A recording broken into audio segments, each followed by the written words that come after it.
abuelo Leoncio fue campesino toda la vida. Él nació y creció en un pequeño pueblito escondido entre los cerros de Basaceachi en el estado de Chihuahua, un lugar donde el viento sopla tan fuerte que en las noches parece que alguien murmura entre los pinos. Esta historia sé que les va a sonar bien rara, fantasiosa incluso, pero es real. Lo sé porque mi abuelo no es de las personas que miente. Él es un hombre de ley, de palabra como le dicen aquí, y hasta el día de hoy que sigue vivo a sus 84 años, sigue sosteniendo la misma versión de su historia. Mi abuelo es un hombre sencillo, creyente y trabajador, acostumbrado a convivir con la tierra desde siempre, también a convivir con los animales y las cosas que no siempre se explican con palabras. Durante el año 1988, mi abuelo tenía en el pueblo un pequeño rancho con unas cuantas vacas, unas cabras y un establo que él mismo había levantado con madera de la región. En aquel tiempo solía quedarse despierto hasta tarde cuidando que ningún coyote se metiera al corral, ya que era normal que esos animales bajaran luego por las noches en busca de comida. Pero fue en una de esas noches precisamente que él dice, comenzó a notar que pasaban cosas raras, algo que al principio le pareció una travesura de la naturaleza quizás.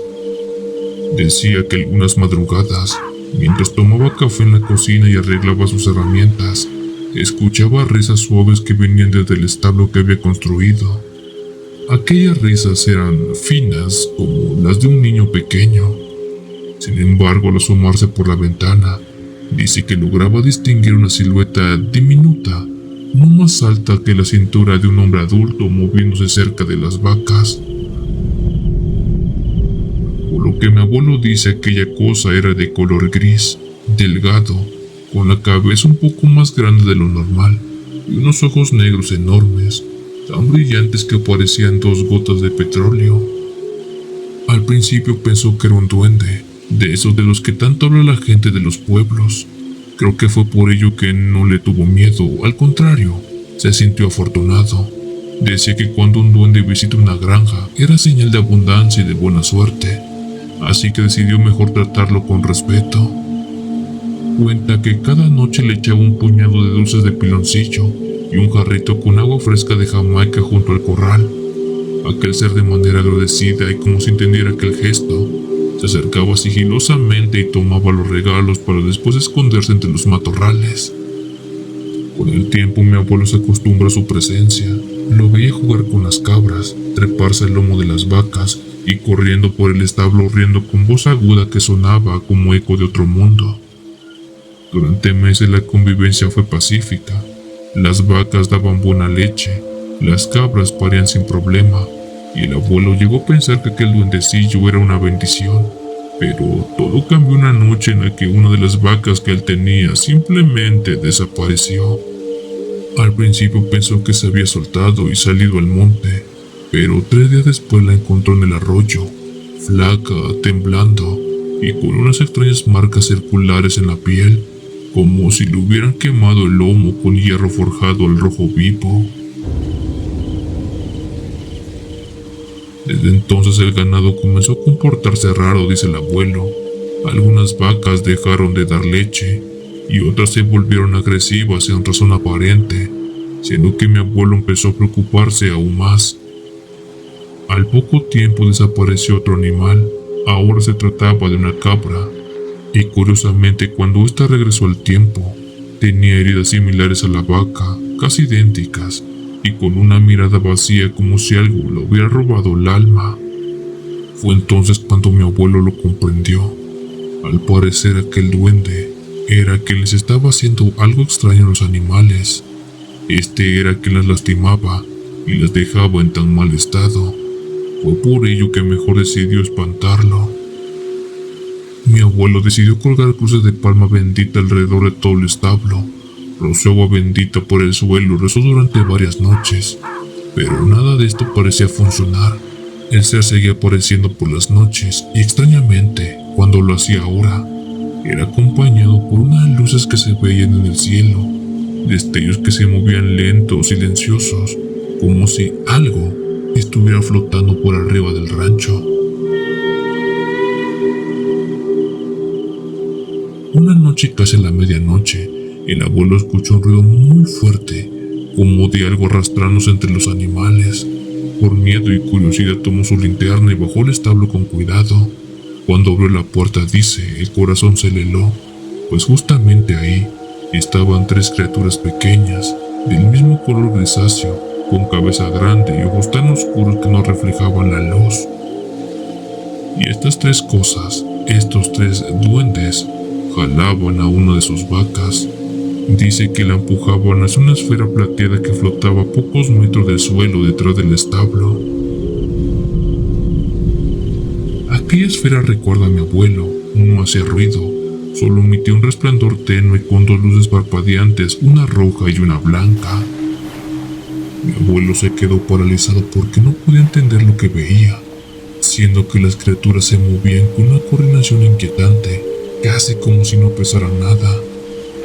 Y fue en ese momento que mi abuelo entendió una cosa: esos seres que lo visitaban jamás fueron duendes. Lo que jugaba con sus animales venía de otro mundo, algo que el campo, ni su fe ni la razón podían explicarlo. Mi abuelo, furioso y aterrado al mismo tiempo, corrió a la casa, tomó la escopeta vieja de su padre y regresó al establo gritando: «¡Lárguense de aquí, demonios malditos!», pensando que aquellos eran diablos. Después de eso disparó al aire primero, pero cuando vio que las criaturas seguían empujando a la vaca hacia aquella esfera, apuntó directamente a ellas. El estampido del tiro retumbó entre los cerros. Las balas no parecían herir a nadie, pero una de ellas logró hacer que la vaca levantara la cabeza y se pusiera agresiva. Dice mi abuelo que a pesar de estar lejos de aquellas criaturas, sintió como estos le clavaron la mirada fría y vacía. De pronto la esfera emitió un zumbido agudo y las criaturas comenzaron a correr hacia ella. La vaca cayó al suelo y en un destello cegador, la nave se elevó sin hacer ruido, perdiéndose entre las estrellas. El silencio que quedó después fue absoluto. Solo se escuchaba el jadeo de la vaca tirada en el suelo.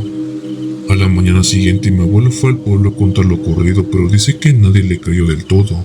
Algunos decían que fueron duendes malos, otros que fue un susto que le hizo ver cosas que no existían. Pero los animales heridos estaban ahí, las marcas seguían ahí, y el olor a quemado aún flotaba en el aire. Con el tiempo mi abuelo dice que entendió y supo que todo ese tiempo nunca estuvo en presencia de duendes, sino de extraterrestres que jugaban con sus animales, y aún más perturbador, esos extraterrestres se llevaron a sus animales varias veces para hacerles quién sabe qué. Pues los animales que fueron llevados por estos seres quedaron estériles y jamás volvieron a dar leche. Por años mi abuelo creyó que lo visitaba eran duendes de granja, pero no. Todo ese tiempo, ovnis estuvieron en su rancho.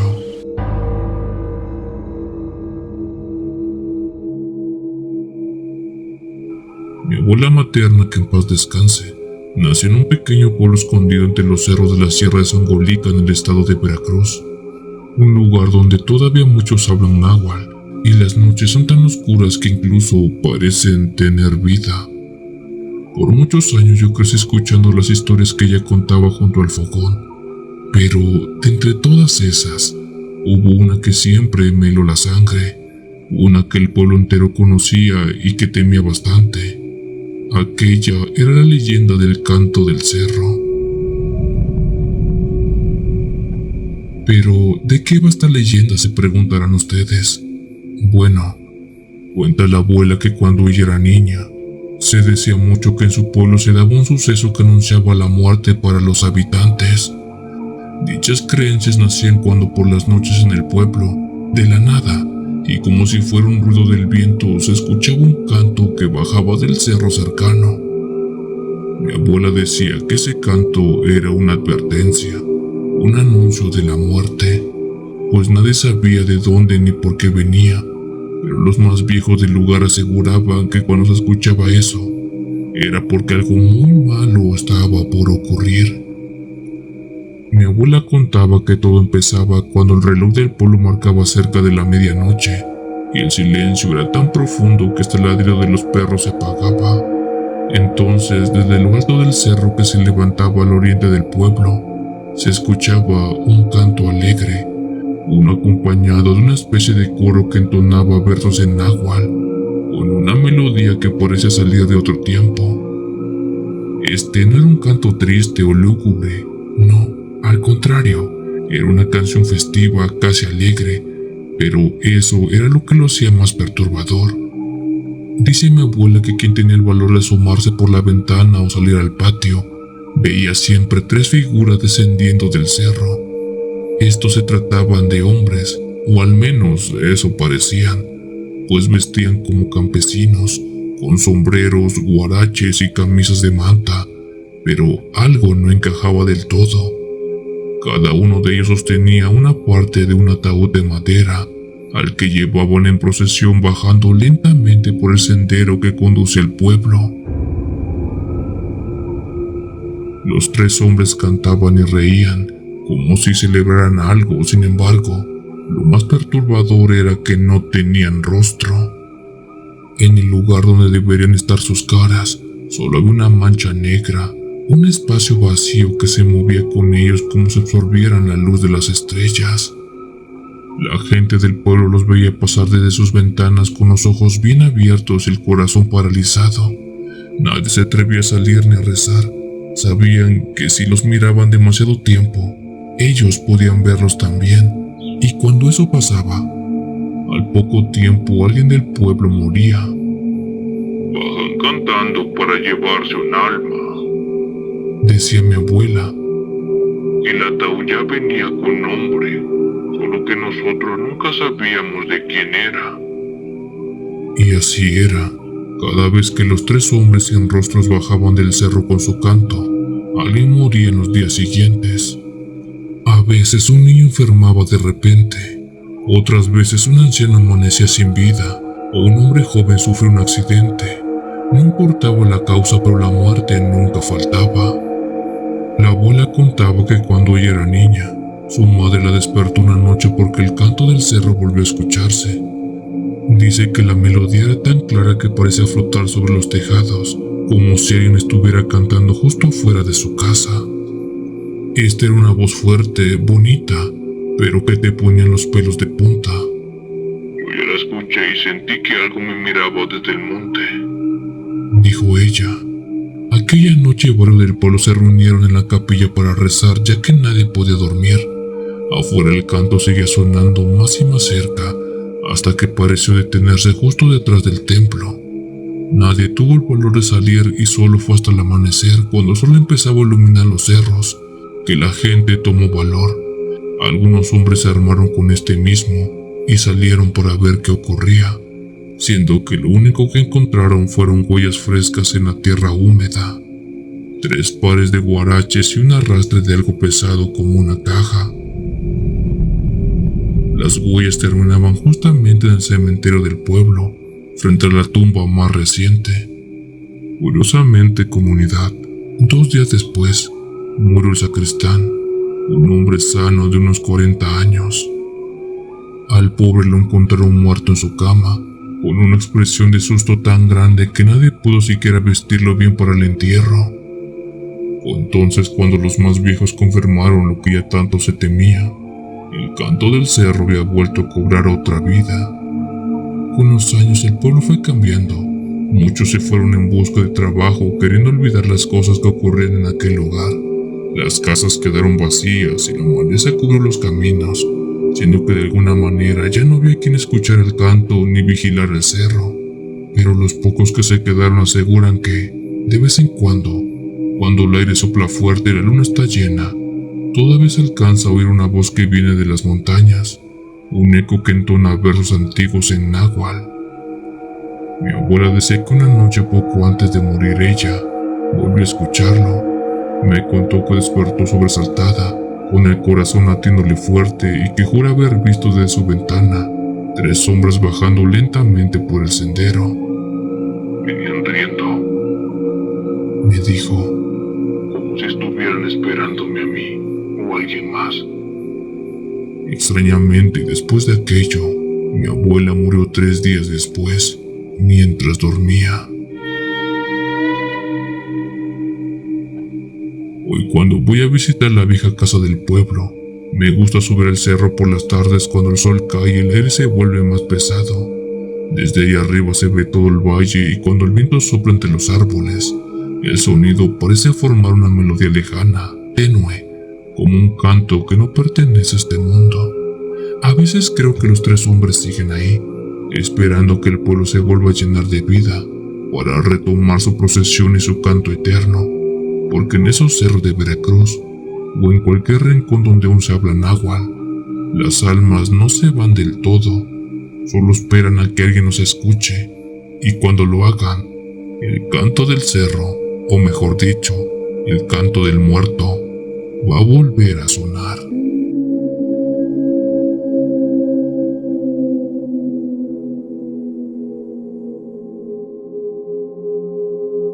Dice que todo esto ocurrió en el año 1994, cuando él apenas tenía cerca de 13 años y vivía con sus abuelos en una pequeña comunidad campesina cerca de San Pablo, Paraná, en el sur de Paraguay. En aquel tiempo, dice mi padre, por ese lado del país aún no había luz eléctrica, ni caminos pavimentados. El pueblo estaba rodeado de monte y la oscuridad de las noches parecía tragarse de todos los ruidos. Mi padre Ramón cuenta que esa tarde regresaba de la escuela caminando por la vereda de la tierra que cruzaba el bosque. El sol ya se estaba escondiendo y el aire comenzaba a enfriarse lentamente. Todo era silencio, salvo por el canto de los grillos y el crujir de las hojas bajo sus zapatos. Fue entonces cuando, entre los árboles, vio a un hombre parado. Ese hombre no estaba lejos, quizás a unos 20 metros, inmóvil, mirándolo fijamente. Al principio pensé que era algún vecino, pero pronto noté algo raro. Este era demasiado alto, más de 2 metros, delgado como un palo y vestido con ropa campesina, camisa blanca y sombrero de ala ancha. La figura no se movía, solo lo observaba. Mi padre se detuvo sintiendo que el corazón le golpeaba el pecho, pues por más que trataba no reconocía aquel rostro. Intentaba recordar si en el pueblo había algo así, alguien tan alto, tan pálido, pero no era nadie conocido. Asustado dio media vuelta y echó a correr hasta llegar a la casa. Por miedo no le contó nada a sus padres, pues pensó que lo regañarían o le dirían que se había imaginado cosas, pero el miedo no lo dejó en paz. Esa misma noche, mientras ayudaba a su padre, mi abuelo Fausto, a cerrar las gallinas y recoger leña, no podía dejar de mirar hacia el monte, temiendo ver otra vez esa silueta entre los árboles. La cena fue tranquila. Luego mi abuelo Fausto se fue al baño que tenían afuera y poco después se escucharon 3 golpes en la puerta. Por entonces ya era casi medianoche, siendo que lo que más le llamara la atención a mi padre fue que los perros no ladraban, y eso nunca pasaba. Si alguien se acercaba a la casa, los animales hacían un escándalo, pero esa vez no se oyó ni un gemido. Era como si los perros estuvieran profundamente dormidos o no escucharan de que llegó alguien. Mi padre curioso se acercó a la puerta. ¿Quién es?, preguntó. Del otro lado una voz ronca y lenta respondió. Busco al señor Fausto. El tono era grave, apagado, como si hablaran desde una cueva. Mi padre Ramón sintió que algo no estaba bien, pero la voz le insistía constantemente. Dígale que salió el tiempo y vine a buscarlo. Dudando, mi padre abrió la puerta y al hacerlo, se le congeló la sangre. Dice que ahí enfrente de él estaba el mismo hombre que había visto en el bosque, e incluso más alto de lo que recordaba, más delgado y con una piel grisácea y el rostro hundido. Por otro lado, sus ojos eran oscuros como pozos sin fondo y tenía ojeras tan marcadas que parecían moretones. El tipo no sonreía, incluso parecía no respiraba, solo lo miraba. Mi padre Ramón quiso gritar, pero no pudo. Sentía las piernas como piedras.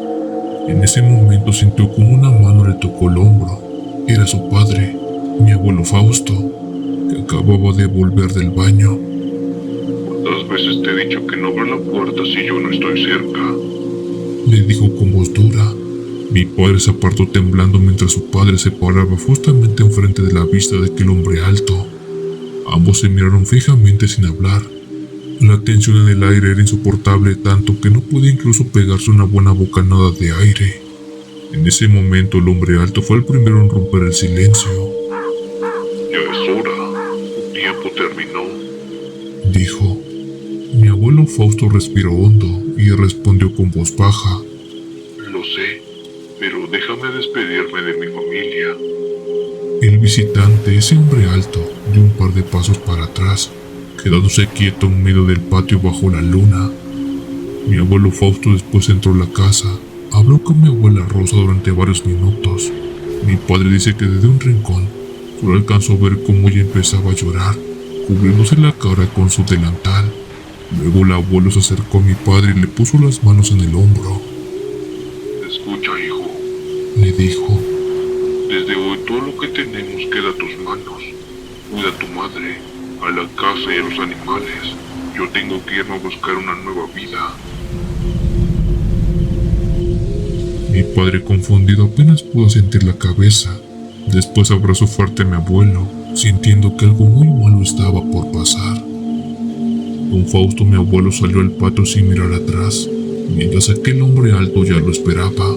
Después se paró junto a este y sin decir una sola palabra se internaron en la oscuridad del monte, hasta desaparecer entre los árboles. Esa fue la última vez que lo vieron con vida, pues los días siguientes fueron confusos.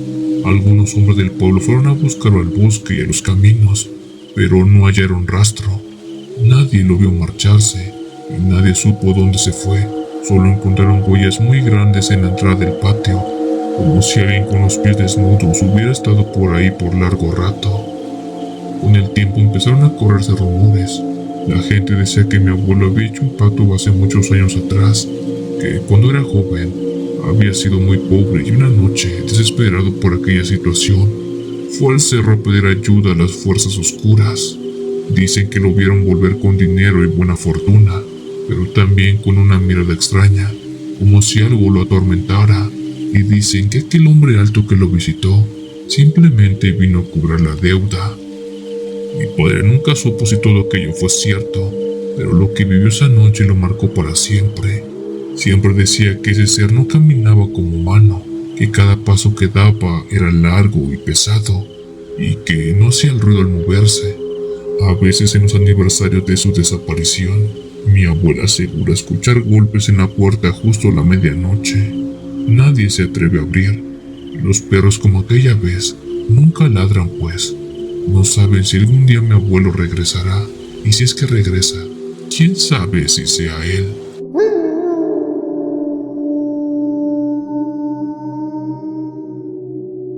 Lo que voy a contarles es una historia que me narró mi bisabuela, doña Carmen, una mujer que vivió toda su vida en las montañas del departamento de Sucre, allá en Bolivia. Lo hacía en un pequeño caserío escondido entre los cerros sin neblina, un sitio conocido como San Felipe del Monte. Ahí nació ella y ahí conoció una leyenda más que aterradora que aún se recuerda entre los más viejos del lugar, la historia de los famosos flacos de la llanura. Según contaba mi bisabuela, en aquel pueblo se tenía una costumbre un tanto sagrada. Esta decía que todo niño debería ser llevado a la iglesia más cercana apenas naciera. La razón del por qué decían eso, por lo que cuenta ella, dice que no importaba la hora ni el clima, así estuviera cayéndose una tormenta o no hubiera luz, los padres deberían correr hasta la capilla más cercana con el recién nacido en los brazos. La razón del por qué hacían esto se preguntarán ustedes. Bueno, esto era porque si el niño no era bautizado lo antes posible, los flacos venían por él. Así se les llamaba a unas criaturas oscuras que, según las creencias del lugar, merodeaban por las noches en busca de almas inocentes. Nadie sabía de dónde venían ni a dónde se los llevaban, pero todos en el pueblo habían escuchado al menos una vez su canto roncoso mezclado con el sonido del viento. Mi bisabuela decía que eran como perros grandes pero deformes, con las patas traseras más largas que las delanteras, que caminaban encorvados y cuando se incorporaban en dos patas, parecían hombres flacos cubiertos de piel negra y tensa, casi pegada hasta los huesos. De hecho, de ahí nace el apodo de los flacos, pues parecían hombres muy pero muy flacos. También dice que sus ojos eran rojos como brasas y sus dedos tan largos que podían trepar paredes y árboles con mucha facilidad. En noches sin luna, se les veía moverse entre los techos, arrastrando las uñas por las tejas buscando casas donde hubiera un niño sin bautizar.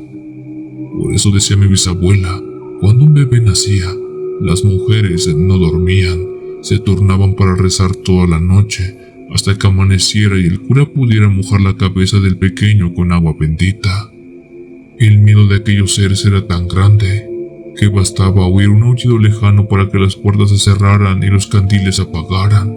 Incluso era por ello que nadie salía después de las 10 de la noche.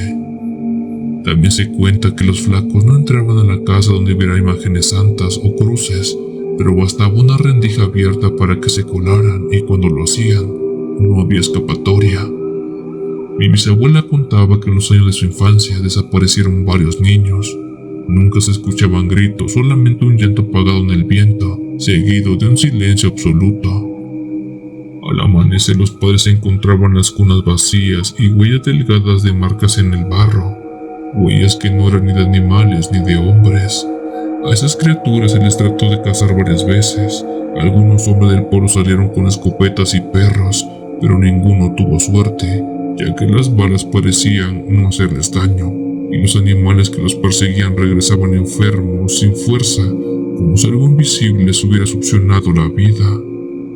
Pronto se empezó a decir que esas cosas no eran bestias, demonios enviados a cobrar el alma de los niños no bendecidos. El miedo se volvió insoportable con el tiempo. Fue entonces cuando el cura del pueblo, un hombre llamado Padre Ignacio, decidió que no podía quedarse con los brazos cruzados. Una noche de luna llena, se cuenta, cuando el aire olía como a tormenta aproximándose, salió al atrio de la iglesia con un crucifijo en la mano y rezó toda la noche en busca de una respuesta por parte de Dios o de algún santo. Mientras lo hacía, rezaba en voz alta pidiendo a Dios que cerrara el paso a los demonios. Según se supo, aquella noche fue larga, ya que aquel cura estuvo buscando la forma de ahuyentar a esos seres. Muy a la lejanía se escuchaban aullidos y rasguños contra el aire, como si los flacos intentaran llegar al pueblo, pero algo se los estuviera impidiendo. Algunos vecinos juraban haber visto siluetas delgadas moviéndose por los cerros, siluetas que los veían desde lejos, furiosos, pero cuando amaneció, todo estaba en calma.